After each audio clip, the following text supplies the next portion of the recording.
I actually almost started crying again when I was saying that. Okay. Oh my gosh, this So movie. it's pretty mid. Yeah, No, it's okay. no, yeah. Oh man, what? Oh my gosh, that really hit you hard, I didn't it? really like hurt. Oh my gosh. Okay, hold on. Let me get on back on track. Awesome. Oh, Pixar is back, baby. Let's go. Hello and welcome to Cassette Take, where you can eject wherever you want, but please don't forget to rewind. I'm Ethan. I'm Annmarie. Excitement. And we're both emotionally just, wow.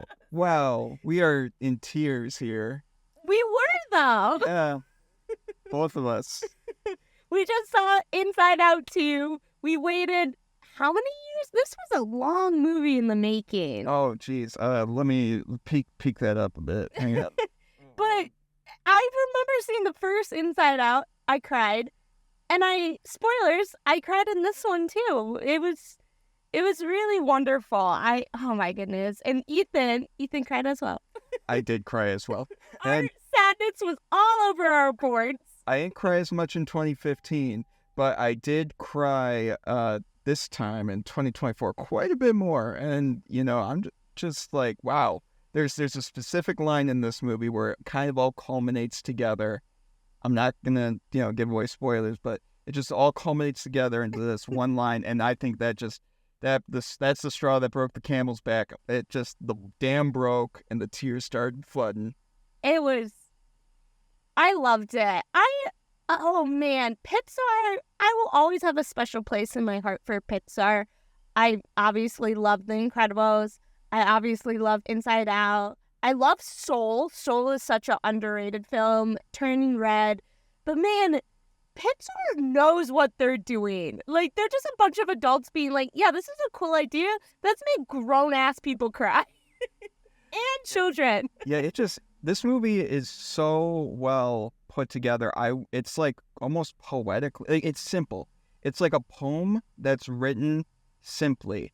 A very simply worded poem where you feel like, oh, it should be more complex and wordy and all that, like, a typical poem would be. But no, the placement of each word in that poem to get it to rhyme the way it does in the grand scheme of things, it just works so well, and each piece matters to make the next piece matter even more. And Inside Out 2, I think the first movie did a great job of that. This movie took it to that next level that a sequel should. And I am so happy to say that Pixar is back to that emotional level. I'll be honest, I think I can speak for both of us here. The last Pixar movie that we saw in the theater was Incredibles 2, right? Oh man, I think it was actually. Yeah, I know for a fact it was me. I'm not sure for you. Wow. But I think you're right, because Turning Red wasn't theaters and Soul wasn't oh whoa. That's weird. Yeah, 2015, I believe the first Inside Out came out. So that's just so long ago. It's almost a decade. That's like 9 years. That's crazy. Nostalgia, you could come in now. I honestly, like you said, it's such a simple story, and we'll get into it, but like every kid has dealt with this story. I don't think there's any kid who's in middle school who hasn't dealt with the story that Riley deals with, but here we are. And oh man, Kelsey Mann directed it. Pete Docter's executive producer. Michael Giacchino did the music, and it's just like he's sneaking into every project, I swear, and I'm loving it. I'm one of the biggest Michael Giacchino fans out there. Like, dude, just keep rocking it. And he's also directing in the world now, with his Marvel movie. What was it? Werewolf by Night? Werewolf by Night. Yeah. He did that one? Yeah, he directed that one. What? Dude, this man is versatile as heck. And we need, Michael Giacchino, I loved your directing and all that. But bro, can you please take a little time out of your schedule to go on a tour? I would love to see you in Chicago. Oh my gosh. Oh man. Wait, he comes and like produces Well, no, like a concert, like yeah, movie and concert. yeah, because we saw Star Wars Episode 7 in concert.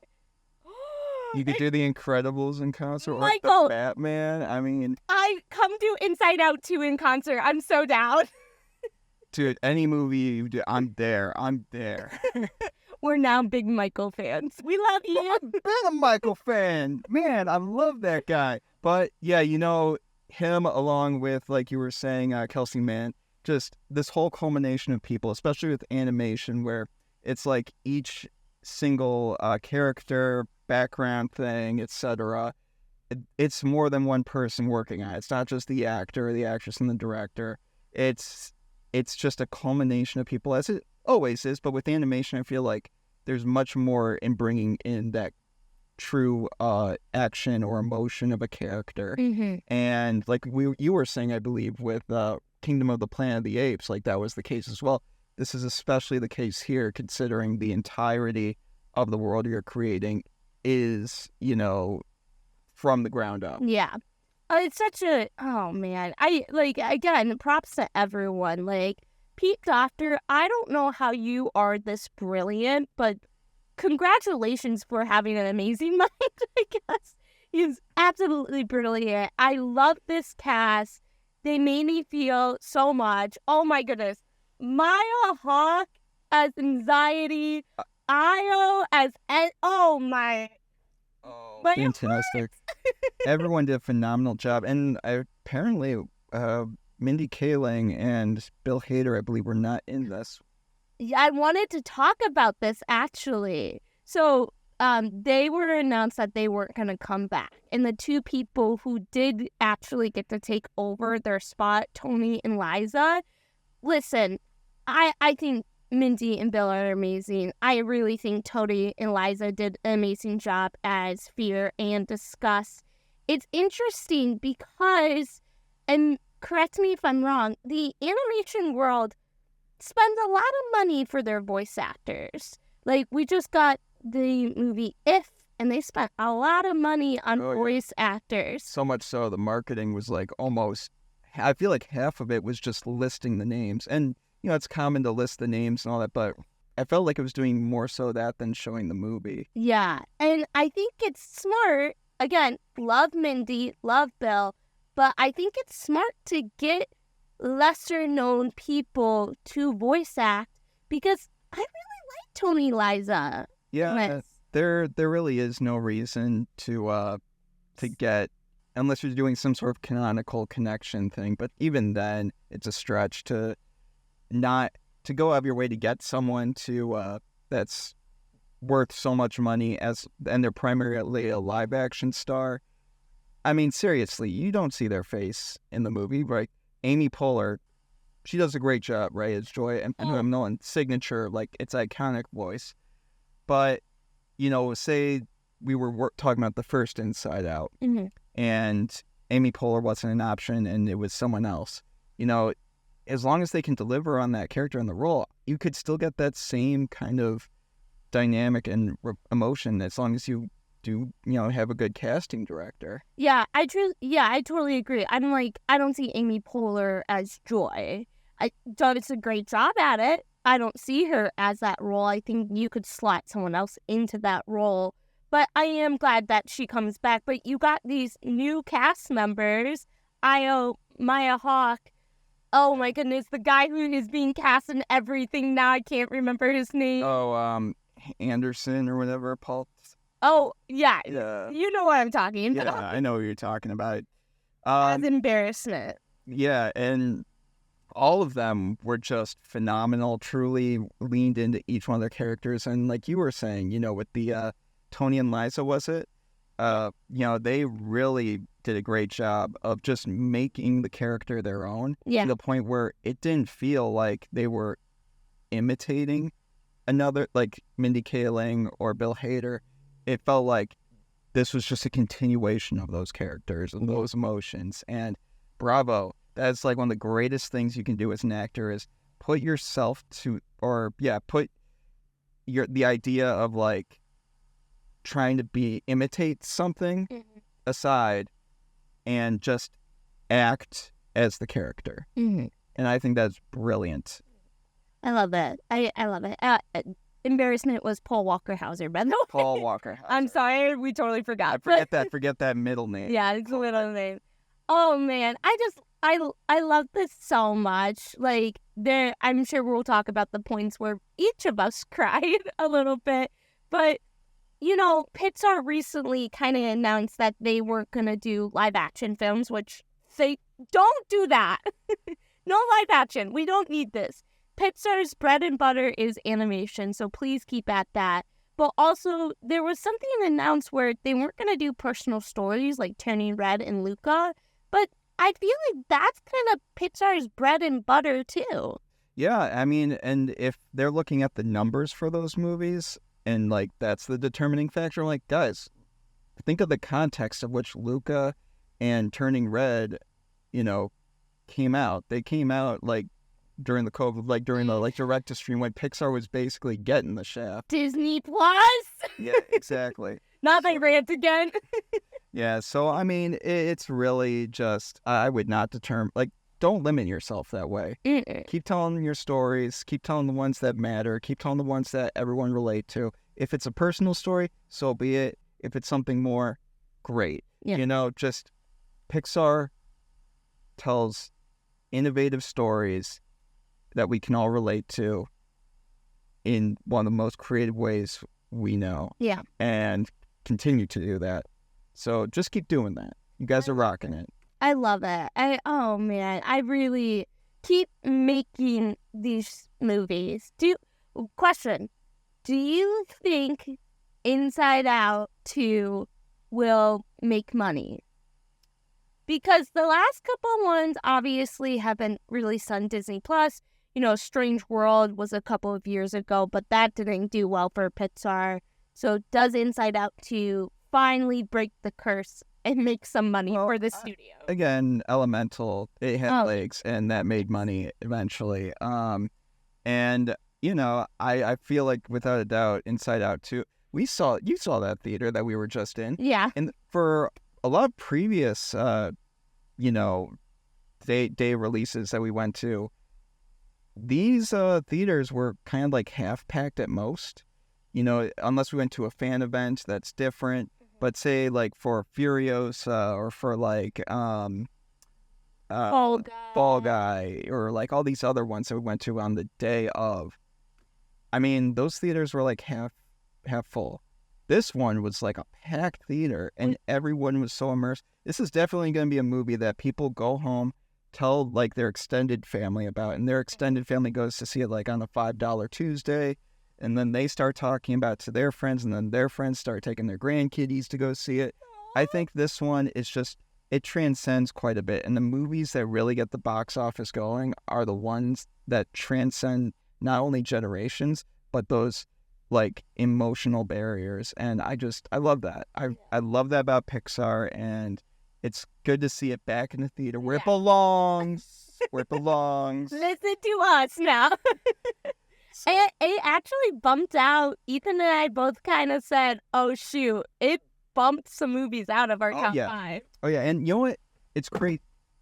Sorry, my phone just slipped down my pocket and, crashed. Gosh. But no, I would say that I'm not typically one, like in previous years and years before, where I just see a movie and I'm like, oh, that's the best movie I've ever seen. Let's send. Like, I'm not that guy. That's me.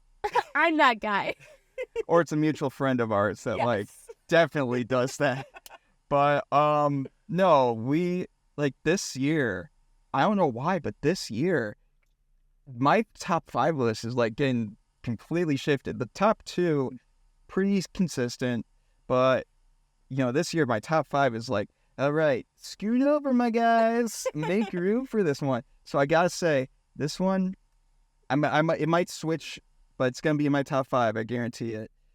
At the end of the day, but right now I'd probably put it at number 3 of 5. Wow, with the only one crazy. Yeah, with the only ones ahead of it being Dune Part 2 being number 1 and Kingdom of the Planet of the Apes being number 3. Thank God. Or number 2. Yeah. And if you're wondering what got bumped. Bye, Furiosa. Furiosa got bumped to number 4, so it's still on the top 5. But yeah. It's a good year. It's a good year. Go out and see Inside Out 2. I'm doing free promo for them. Yeah, and honestly, I don't think we need to do a spoiler talk about this, right? Like, No, I want to talk about the movie. I want to talk what made us cry. Okay. All right. So we'll give our quick lick. None of that. How many out of 10? Okay. How many emotions out of 10? Or the core memories? Core memories. Out of Okay. 10. Well, I'm shocked you didn't go with beliefs. Nah, we're doing core memories. Okay. Honestly, it's a 10 for me. I love the first Inside Out, and I think this one tops it just because I personally connected to this one a little bit more. And yeah, you make me cry. Like, you did it. So I truly think Maya Hawke is awesome. Io, you already know my feelings on Io. I think she's incredible. And A true Irish woman. I love this joke. She's a true Irish woman. Io is just absolutely incredible. Put her in more stuff. So yeah, a 10. Yeah. You know what? You took the words right out of my mouth. What Annmarie said. Let's go! So with that down, guys, we're going to cut over to our spoiler talk here.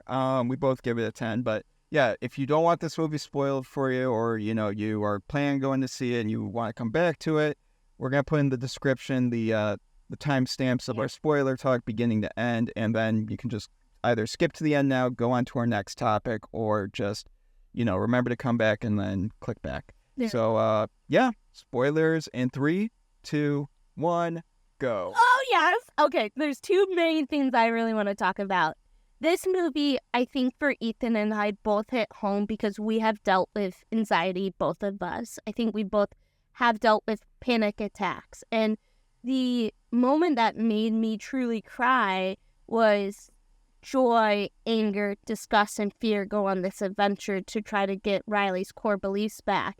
And Joy says, maybe when you grow up, you lose joy. And it made me cry because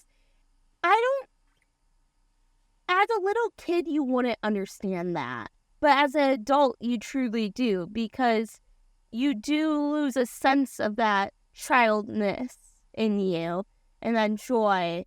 And it just really hit home for me, as well as when anxiety is having like a full-on panic attack. That just, those two moments just really meant a lot to me. And like you said, Ethan, a lot of times people are like, that's how panic attacks, like, that's what it looks like. It truly is what it is. Panic attacks in animation, just like, it's the creme de la creme of animation. Yeah. And you can't tell me otherwise. But it truly... Yeah, here it's done very well. It meant so much to me, and not like in a weird way. Like, in a weird way, I'm like, oh my God, like, this movie's gonna help so many kids explain their emotions, and it meant a lot to me. Yeah, absolutely. And, I think everyone gets, for the most part, I mean, I can't speak for most psychotics out there, but have dealt with anxiety. What? And, I feel like this movie really does capture it, like, in not only, of course, anxiety in the negative light, the very infamous negative light it's always in, but, like, in the positive light as well, of, like, anxiety being, needed to survive, like, as a human thing, just simply like, hey, remember that Spanish test that Riley needs to do, stuff like that. I mean, anxiety can be a good thing, it's just don't let it take control, and this movie does a great job of doing that and resolving it. I think the moment where I truly broke into tears was when, towards the end, when they're basically trying to restore Riley's true self and take anxiety, put her in her place and all that. There's like a brief moment where there's like little sparks flying after Riley's panic attack. And those sparks are like emanating from Joy towards the console. And everyone's just kind of like looking at Joy, who's been pushed to her brink, and pushed to the back of Riley's mind. Yeah. And just gone through, honestly, her most strenuous journey we've seen her go on. and now she's returned back to headquarters and is now being called by their god, essentially, Riley. Like, after all this, joy. She wants joy. And it's so simple. Like I was saying, with this whole dynamic of poetry, like simply worded poetry. Sadness just like looks at joy and says, Joy, Riley wants you.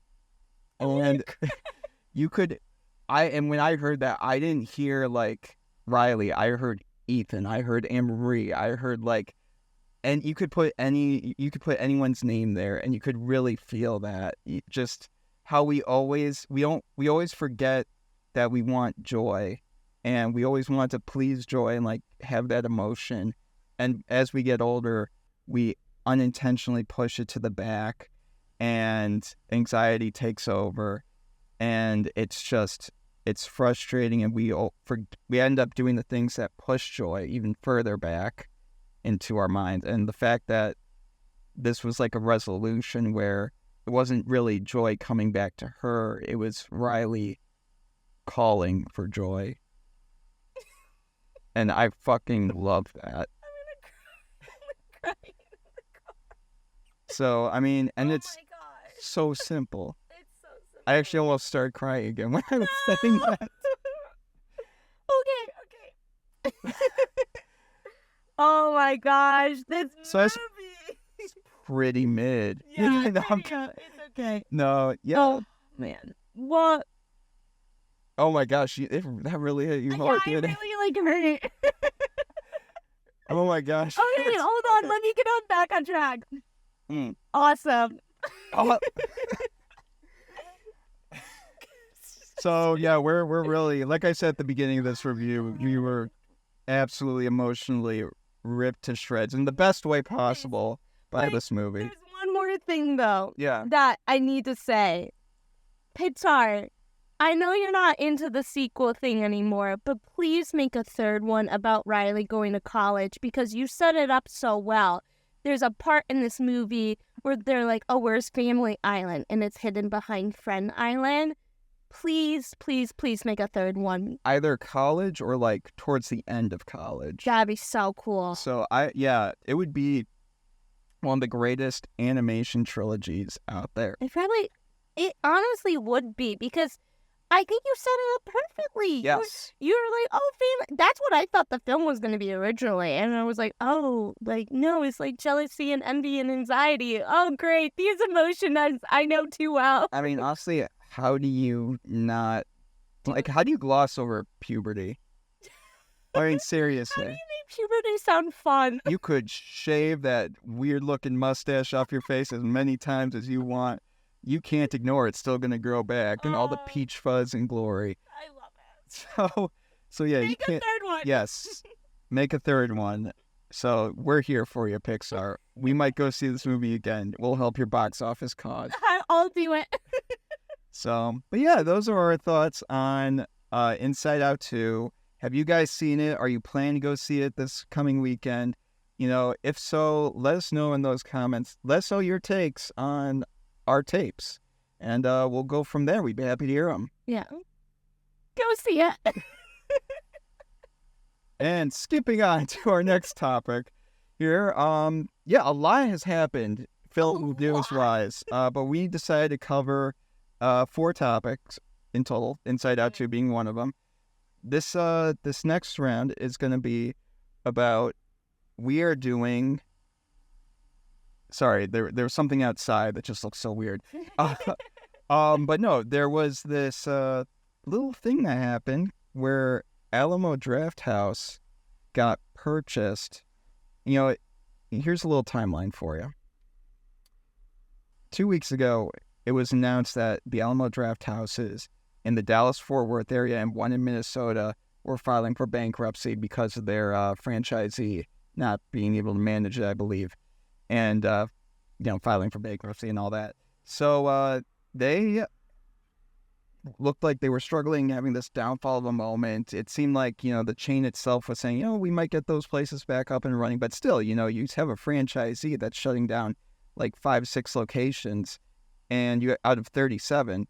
and that's not a good look. That's absolutely not a good look. Mm-mm. So it was really almost on its knees, right? That's what you could view Alamo Drafthouse as in that moment. Come a week later, we see in the news that Sony, after being rejected by Paramount, decides to go and buy the whole theater chain of Alamo Drafthouse, all 37 theaters.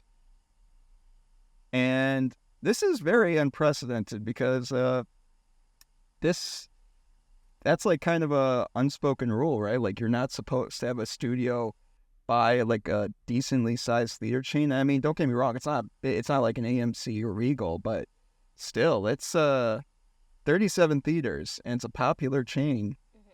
So, and Amber, you'll appreciate this. I don't think you've ever been to an Alamo Drafthouse, right? No, I haven't. Neither have I, but from what I do hear, they have an infamous, like, well, I mean, actually, I would say it's more famous, renowned policy, a very strict no phone and no talking policy. Really? Yes, in a theater where their whole thing is about, like, dining and drinking while watching a movie, and it's just like, you know what? I really like that. If you're able to keep that up, heck yeah, I would support that theater. I would love that, honestly. Yeah. I think that would be so cool. Yeah, I've never been to one before, and so I think it'd be super interesting. Yeah, I didn't know we had one in Chicago. Oh, really? Yeah, there's one in Wrigleyville. There's one in, like, the St. Louis area. I thought they were mainly more southwest, but yeah, we'll have to stop by in Wrigleyville at one point. I think that would be so cool. Again, we kind of did a video about this a couple weeks ago that, you know, we really want to have the theater experience of no phones, no talking, like what happened to the olden days. And so to have something like that, I think it's awesome. And to have it as a rule, like I'd be so down to go see. Too bad we didn't know about this before Dune Part 2, but it'd be nice. Yeah, but I mean, still, you probably don't want people munching your for experience like Dune Part 2. Oh, yeah, when the sandworms come out and then I just hear the popcorn bucket. Yeah. Wait, you... Oh, okay, I was not expecting that. I almost forgot about the Dune popcorn bucket for a second. Oh, I'm sorry. The Deadpool popcorn bucket. We want to change. So much better. But no, I mean, this is interesting because now you have a studio that's owning a whole theater chain. Like, how is that going to work with the dynamics of, I know, like, they can say, hey, we're going to be, like, making sure it's run the same way and there's going to be no biases to, you know, our competition in regards to movies and product and screens. But, I mean, how do you help that when you own all those chains? Yeah, that's something interesting. Yeah, I don't know how that plays out really for them. Yeah, I mean, it's gonna be interesting. It's gonna be one that the probably DOJ takes a little closer look at as we go on. Pay attention to it a little bit more. Yeah, but you know, my brother's been to one of the ones in Dallas, and he loved it. He went to go see like all these popcorn kind of movies and loved the experience there, like a John Wick 4, I think he went to go see there. He loved it. And, you know, next time I go down there, I'm hoping to go with him so I can get that cinematic, edible experience. I hear they really celebrate movies there, too. Really? Like, they get all dolled up and everything for, like, the decorations and settings. Listen, they re-released Dune Part 2. I'm so down to go. Yo. All right. So you were... Back to back? Dune Part 1 and back to back, beer to beer. I mean, like, heck yeah. Give me that water of life any day. Any day.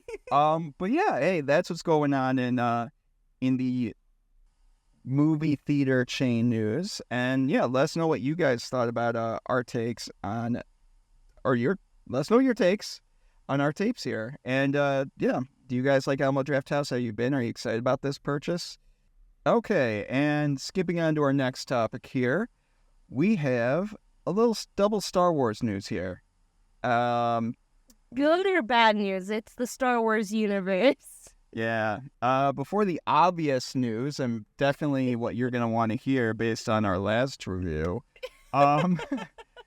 you know, before we get to that, there was some other Star Wars news that dropped today, and much more generally positive news, I would say. So there was on the Happy, Sad, and Confused podcast with John Horowitz, I believe his name is. Mhm. Great podcast, by the way. Check it out. There was an episode today that was done regarding Ahsoka featuring Dave Filoni, Hayden Christensen, and Rosario Dawson. Yeah. And of course they talked about the show and like their takes on Star Wars. And of course it led to the discussion of the future of Star Wars. Which we don't know what that is. Yeah, we don't. It's honestly in quite a galaxy far, far away from our understanding, but we'll see. We'll see. But we did get a hint of some certainty here. And this again comes for us from the Happy, Sad, and Confused podcast, where Dave Filoni was asked about the future of Star Wars and where his script was at, for the new movie. And he said he's working on it, but his main focus is on Ahsoka Season 2. And of course, he's also working on Jon Favreau's movie as well. And, he's just more focused on Ahsoka Season 2 and developing that more so than anything else at the moment. But this, honestly, I think is the first confirmation we're getting of an Ahsoka Season 2. Yeah, so remind me, Dave Filoni is writing the Mando Universe movie? I don't know And Jon anymore. Favreau is producing, or we don't know? What we do know is happening is Dave Filoni is directing an upcoming live-action Star Wars movie, which will be a culmination of, the shows, whether that's the Mandoverse and maybe some other stuff, we don't know, but we know that. We also know that Jon Favreau is directing his own movie, which Dave Filoni is helping produce. And I'm sure, watching Favreau, who is more experienced in the live-action realm than Filoni, with Filoni watching him and, seeing the more inner workings, he'll get a better sense of how to direct live action in a feature film sense for the big screen. Okay.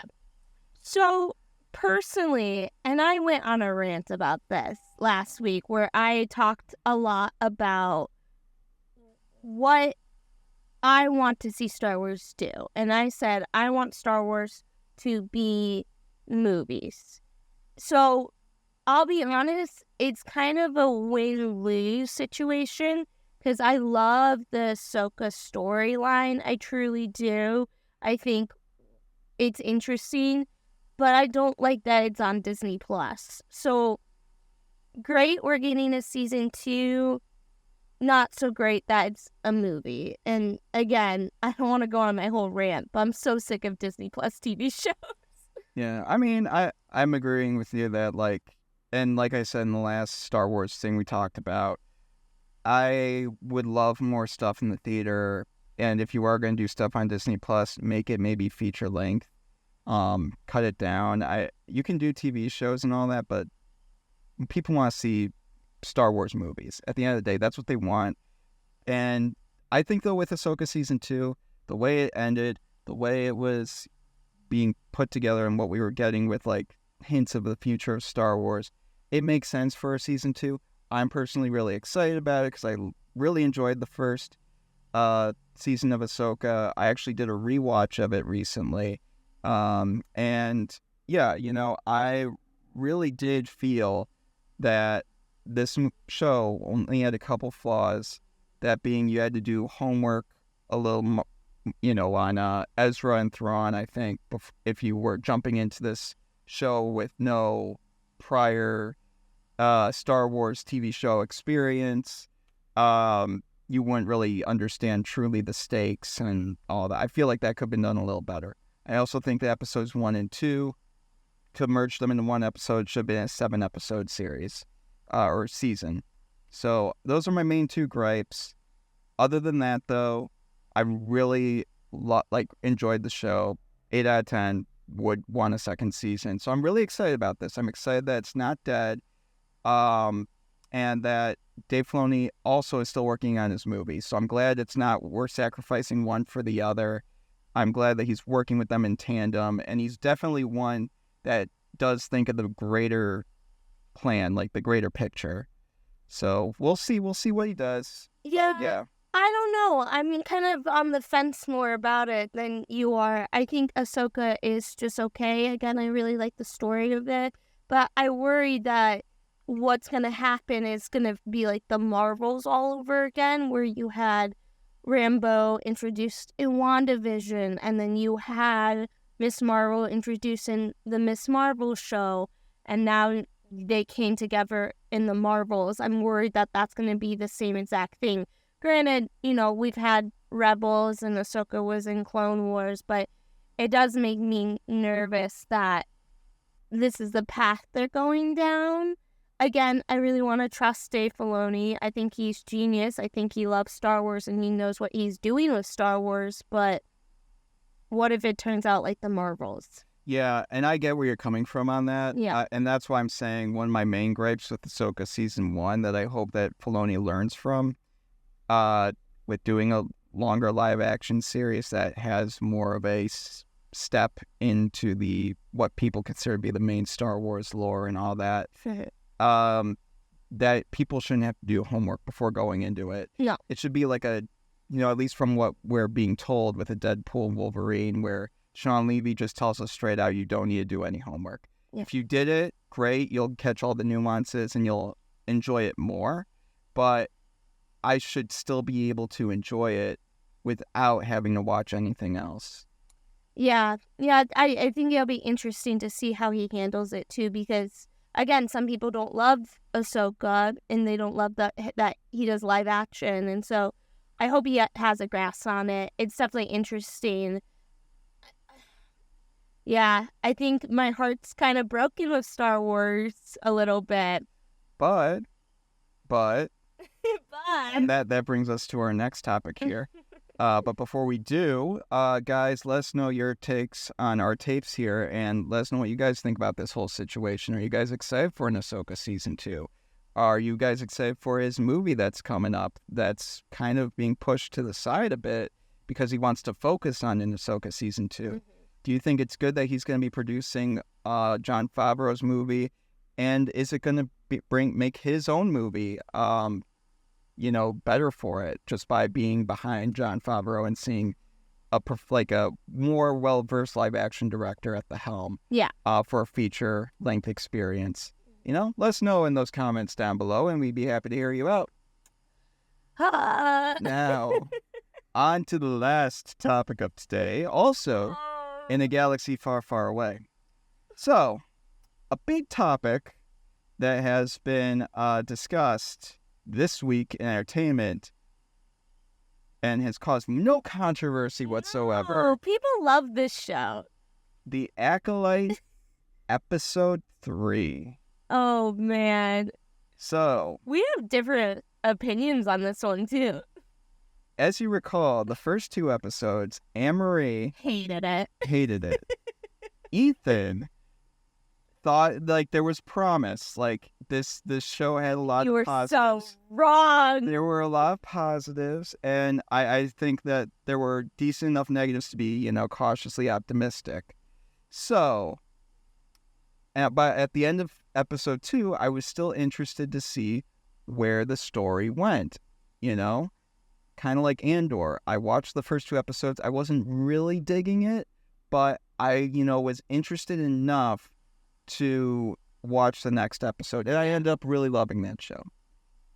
The Acolyte Episode 3. We did a little switcheroo.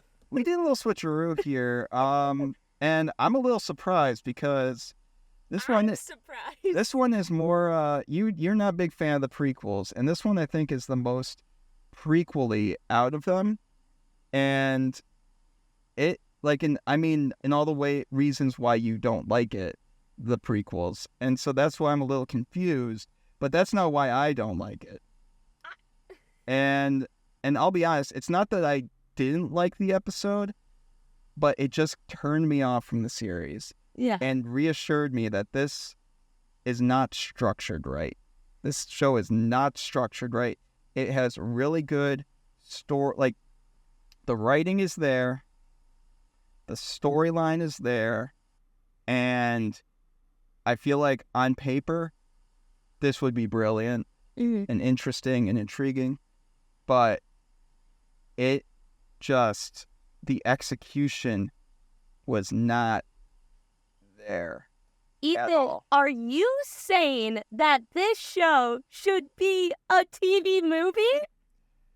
I am saying that it just needs to be a better executed product, and that you need to know where to put the pieces of the puzzle in the puzzle, that you can't fit a square peg in a circle hole. Yes, you can. Like, I mean, come on. Like, okay, you know what? Before I get into my rant, Annmarie, what were your thoughts? Ladies and gentlemen, guess who turned around on the Acolyte? This girl with two thumbs.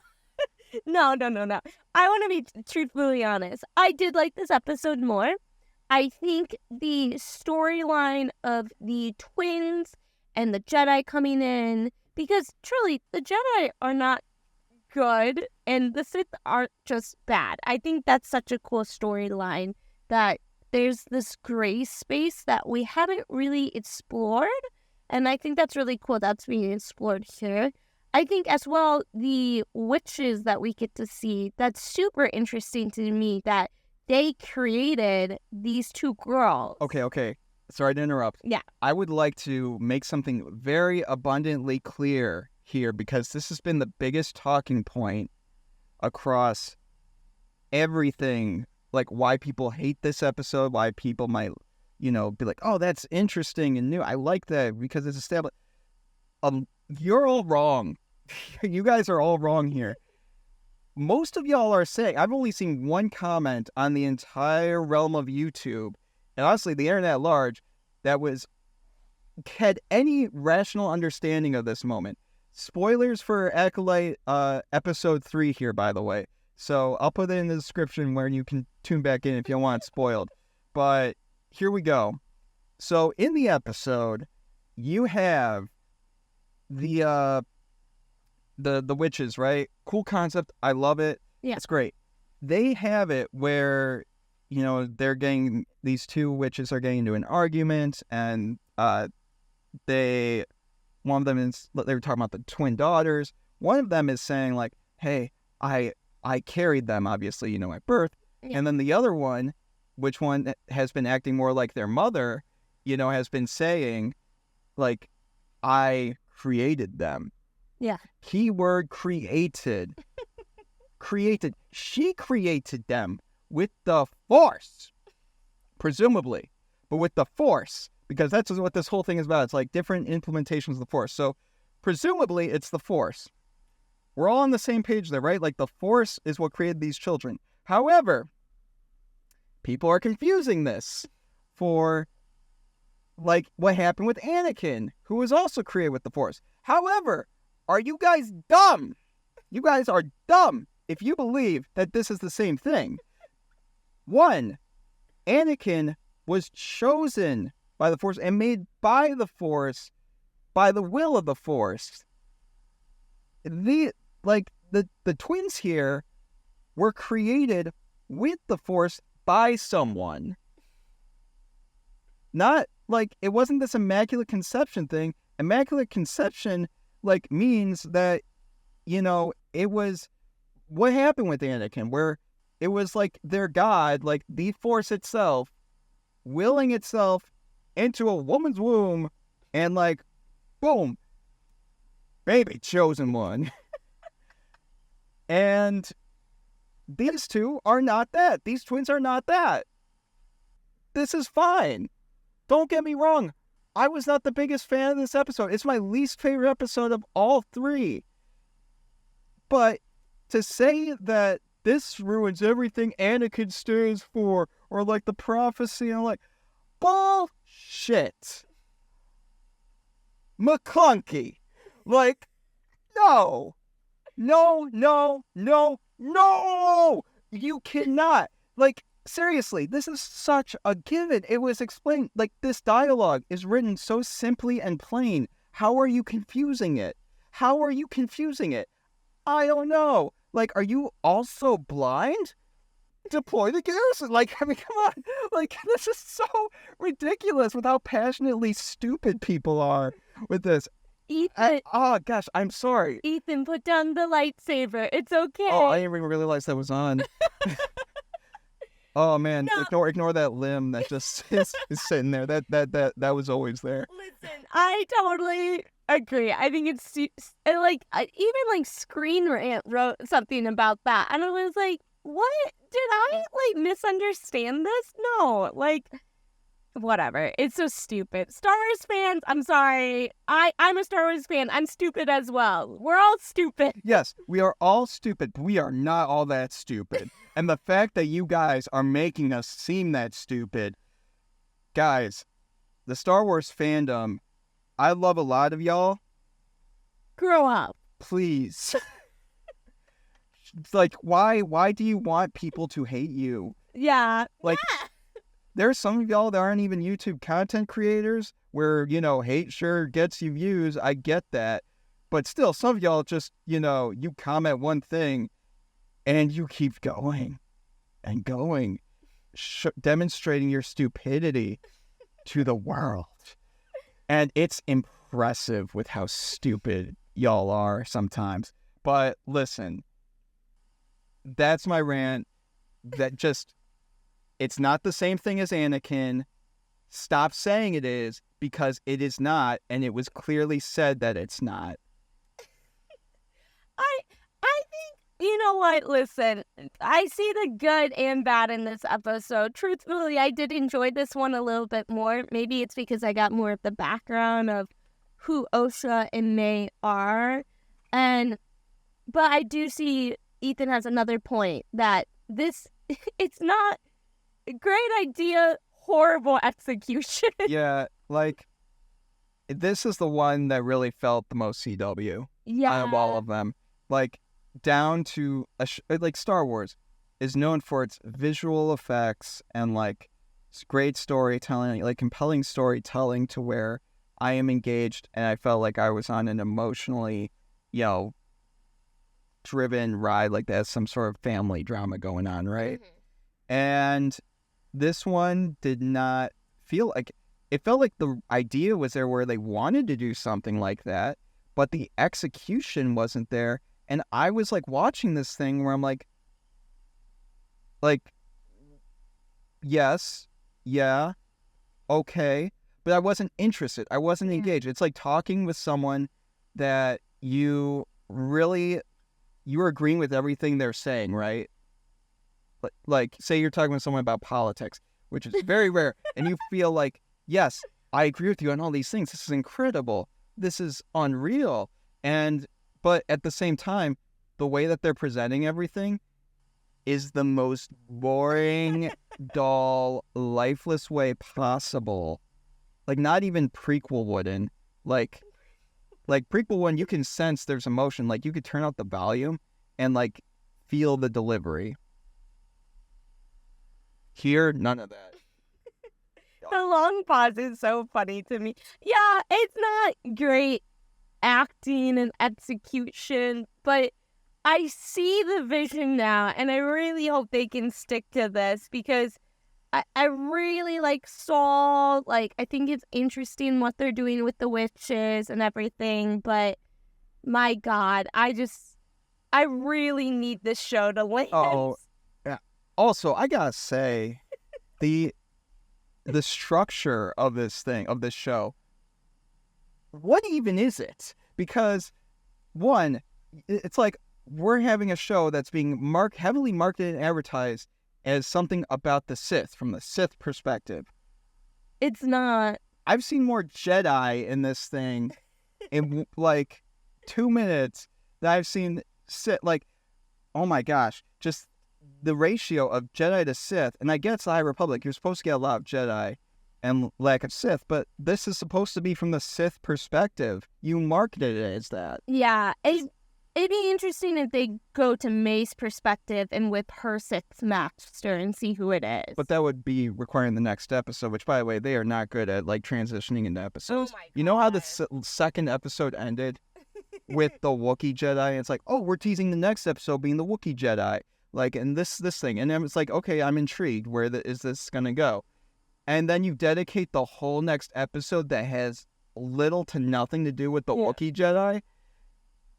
This is the episode that you should have put at the beginning of the show to set things up. 100% agree. And then, heck, maybe have a pilot episode where it's an hour and a half long, almost like The Last of Us, Yeah. where you have the one, decent amount of time to set up what happened in the past, establish what happened, like a cold open of if you're going down the TV show route, like CW style, sure, whatever. But, at least lean into the formula a little more, where you're getting that, where you got that cold open, explaining things so we know why we're doing what we're doing. You can have as many surprises as you want dropped in throughout, and keep your murder a mystery. It should have been, this was the first episode, and then the first episode be the second episode. Yes. And put those together and make, like you said, an hour and a half show. I wonder if you watch these all in a row, if they, watch differently. Tell me if you do, because maybe that's the way to watch these Star Wars TV shows at this point. Yeah, to binge it all at once. I know some people... That might be it. Yeah, you know what? And respect if you do that. I personally don't do that just because I want to avoid spoilers. We're impatient. And that. Yeah. But still, I think that's a very rational take to just want to wait for the whole thing to be released and watch it all at once. A whole show should be reviewed as a whole show. Yeah. So, yeah, I can't. I don't, because reviewers have seen the fourth episode, so this fourth episode better being... Some of them have. Oh, some. They inconsistently sent it to... So stupid. Yeah. I'm sorry. Disney! Kathleen Kennedy! Girl, do we need to talk? Oh, also that fire scene. Terrible. It was set terribly. There's fire everywhere. And it just Do better. oh my gosh. Interesting concept. Highly got me interested. Execution, not so much. Do better. Essentially, yeah. I give this episode it's the most mid of them all, but still, honestly, a 4 or 5 out of 10. Oh. 5 out of 10. Wow, I went up to a 7. Oh, wow. I don't know how you do that and live with yourself, but no, kidding. Get the lightsabers. No, hey, everything's subjective. The movie world, entertainment, anything, etc., is subjective as heck. So, yeah, that's... Let us know your takes on our tapes. And let us know what you guys thought about The Acolyte Episode 3. Did you like it? Did you hate it? Did you think that it had a weapons malfunction, but everything's all right now? Hey, let us know anything, even if you are one of those ridiculous Star Wars fans that has no idea what they're talking about. Ethan, calm down. Don't let your anger take you. Yeah. Dark side guilty. Oh, wow, look at that. Another disemboweled head. Oh, no. I really got to control that lightsaber, Anyway, hey, thank you for joining us on this episode of Cassette Take. We're glad that you joined us and haven't ejected thus far. And whether or not you have, thank you. Let us know your takes on all of our tapes here on this episode. And don't forget to like and subscribe. And rewind. I've been Ethan. I've been Annmarie.